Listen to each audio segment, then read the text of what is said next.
So you raise money to do good things around the world? We do. We both raise money and also support local investment professionals to raise their own money around the world. So why are you doing this? Why aren't you, raising money to build apartment complexes instead? Well, figuring out how to raise money to do both impact and generate competitive financial returns is a lot more interesting and a lot more meaningful and fulfilling. So. Well, what is impact investing? I've heard that term for several years, and I'm just not sure that I understand it. Well, it means a lot of different things to a lot of people, and in short, it's looking at producing financial returns and social and/or environmental impact, and so measurable returns on both parts of the spectrum. I didn't think you could make measurable returns with stuff like that. I thought that was charity. Well, some people don't think. Some people still don't think you can, but the research is starting to come out that you can produce both competitive financial returns and social impact at the same time. Well, what are some of the projects that you're looking at or in the process of doing? So our approach is to accelerate the next generation of impact fund managers. And so when we look to make investments, we're looking at investing into the teams of investment professionals around the world who might then go on to invest in areas such as education, healthcare, clean tech, and a number of other sectors. They define their strategy. We support them with global best practices. So right now I go down to my bank, I've got an extra $100,000. Wow. I have an extra $100,000. I go to the bank says, hey, we're happy to take it for 1%. Can I make more money if I were to take my $100,000 and put it into a fund that is doing impact investing? Yes. And it depends on the fund, but our focus is on working with managers that can produce the competitive financial returns for the instruments that they're using and the strategies that they have in place. So some people look at impact investing and are just looking at return on capital. Others like us are looking at both competitive financial returns and positive impact. So yes, much more than 1%. So is it true that there really are a lot more investors today who are looking for a social return on investment, not just a financial return?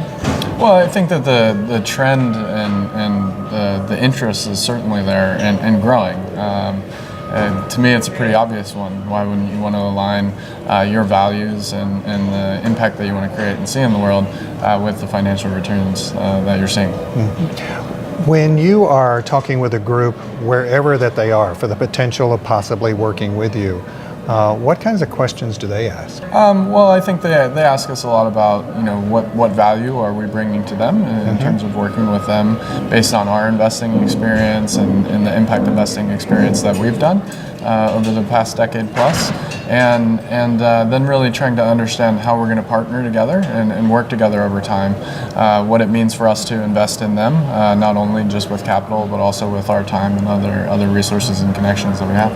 Is investing in a developing country safe?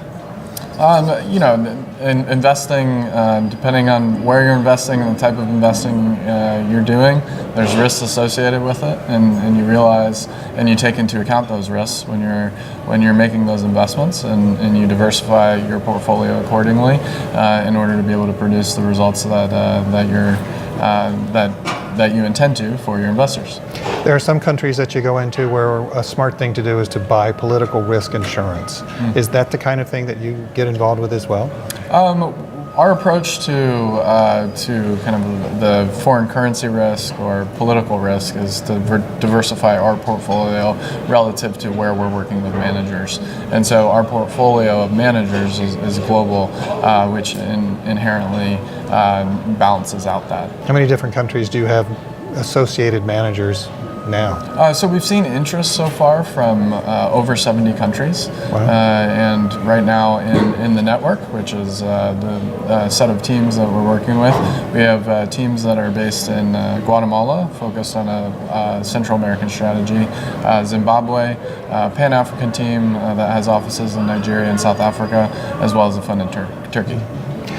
Fund in Turkey. That's completely different than every other country. What would be the fund in Turkey? I mean, what would they be looking for to do with the money there? Mm-hmm. So they're focused on investment opportunities in healthcare, education, clean tech, And so they're looking at the early stage arena and really looking to find the companies that have that embedded impact as well as interesting financial returns. Are the rest of the countries that you talked about, are they mostly looking at agricultural products? There's certainly been a pickup in the interest in agriculture or the proposed kind of approach relative to the fund managers that we've seen.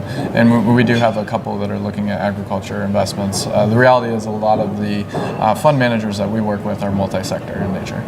Let's look ahead 3 years. Where's Capria going to be? Well, I'll take you two extra years. 5 years. Over the course of the next 5 years, looking at the creation of 15 new impact funds, unlocking $500 million in capital and directly impacting 5 million lives. Jack, been a pleasure. Pleasure, Stan. Thank you for having me.